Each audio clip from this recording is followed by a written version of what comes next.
À la télé, de quoi ils vous parlent? C'est quoi le problème? Les Arabes. Les musulmans. Et quand vous en avez fini avec les musulmans, on passe aux manouches.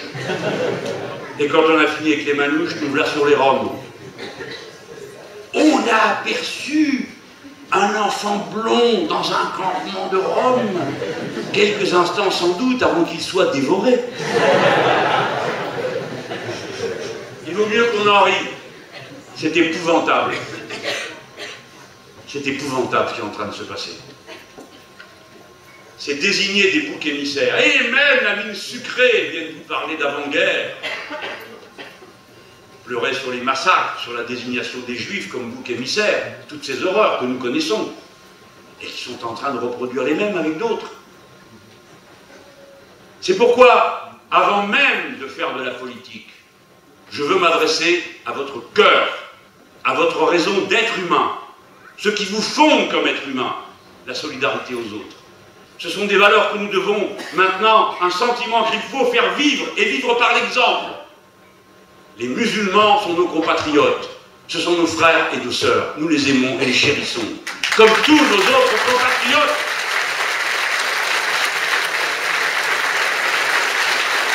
Nous ne permettrons pas qu'il leur soit fait du mal, nous ne permettrons pas qu'ils soient humiliés.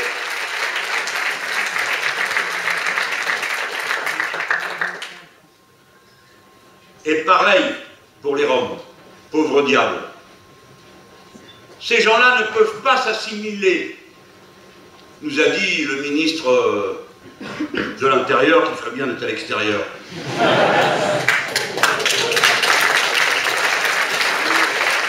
vous rappelez, mes amis, mes camarades, n'oubliez jamais ça. Quand ils essayent de vous transformer en être humain en un problème, rappelez-vous de l'être humain. Rappelez-vous que chaque Français, chacun d'entre vous a au moins un ancêtre, une ou deux générations derrière, qui est un étranger. Cet ancêtre, c'est le courageux, c'est la courageuse. Celui qui s'est levé un matin et qui s'est donné un coup de pied dans les fesses et qui s'est dit j'y vais. Tous les autres pleuraient. Pars pas, tu vas mourir. Pars pas, on a besoin de toi, on t'aime, on voudrait que tu restes là. Tu es notre père, tu es notre frère, tu es notre oncle. Tu es notre sœur. Et celui-là, il va, il avance. Il est parti, il va aider les autres. Il a un cœur comme ça. Peut-être va-t-il mourir dans une barque en traversant la Méditerranée. Peut-être va-t-il être roué de coups aux frontières de la Libye, ou aux frontières du Maroc, ou aux frontières des autres pays. Il s'engage. Celui-là, c'est le vôtre. N'oubliez jamais, quand vous entendez parler d'immigrés, le cœur des courageux. Pensez que demain, ce sera votre beau-frère, votre belle-sœur, que ces enfants seront vos petits-enfants, seront vos cousins, que nous sommes une seule et unique humanité, indivisible, par sa nature même d'humanité. Et après, vous avez le temps de penser à ce qu'on va vous dire. On ne peut pas accueillir toute la misère du monde. Pourquoi y a-t-il de la misère au lieu de se poser le problème de l'accueil? Pourquoi croyez-vous que ces gens partent? Pourquoi croyez-vous qu'ils partent? Parce qu'ils aiment le tourisme, qu'ils aiment prendre des risques? Ils partent parce qu'ils ne peuvent pas faire autrement. Qui les a mis dans cette situation? Vous autres, les puissants, les importants, qui les regardez maintenant de haut, leur jeter des pierres, couler leurs barques, et jeter des larmes de temps en temps, quand il en meurt 300 d'un coup, noyés par-ci, 50 par-là. Encore à cette heure, on continue à voter ce qu'ils appellent des accords de partenariat économique avec des pays où la condition numéro 1, c'est abaisser tous vos droits de douane. Les droits de douane dans bien des pays, c'est 40%, 50% des moyens de l'État.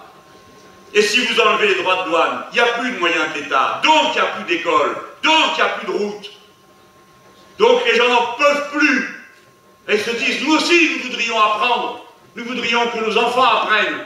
Nous voudrions pouvoir circuler, d'autant qu'on le voit à la télé que vous nous avez amené. C'est nous qui ruinons ces pays en important massivement des produits agricoles subventionnés qui concurrencent ceux qui se trouvent sur place. Peut-être que certains d'entre vous m'ont déjà entendu expliquer ça. Eh bien, rentrez-vous-le dans le crâne pour le dire aux autres.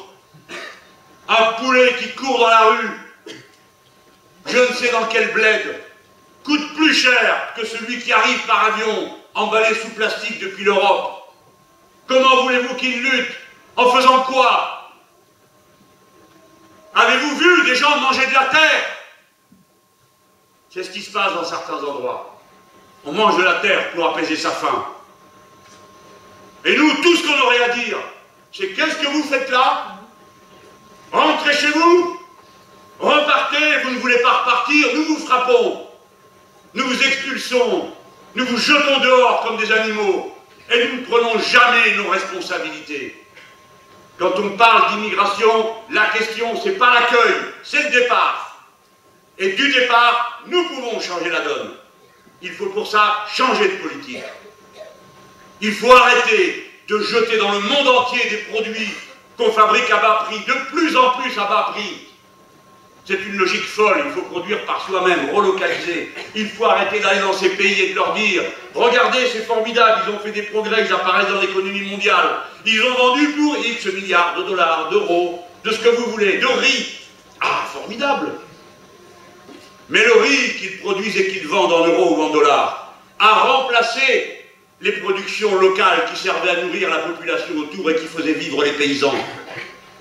Voilà pourquoi, mes amis, il faut résister de toute sa force morale, spirituelle, à l'injonction qui nous est faite de détester les autres.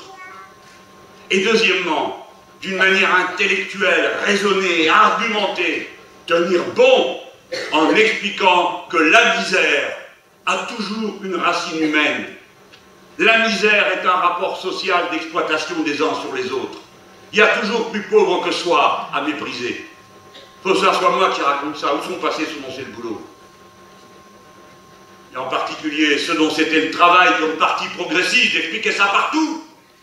Et qui, au lieu de ça, viennent faire des gargarismes à la télévision et ailleurs pour expliquer qu'eux aussi ils ont tout compris, la compétitivité, la mondialisation, tout ce vocabulaire creux, sans signification autre que de dire nous allons continuer à laisser le monde s'exploiter et être mis en grand déménagement.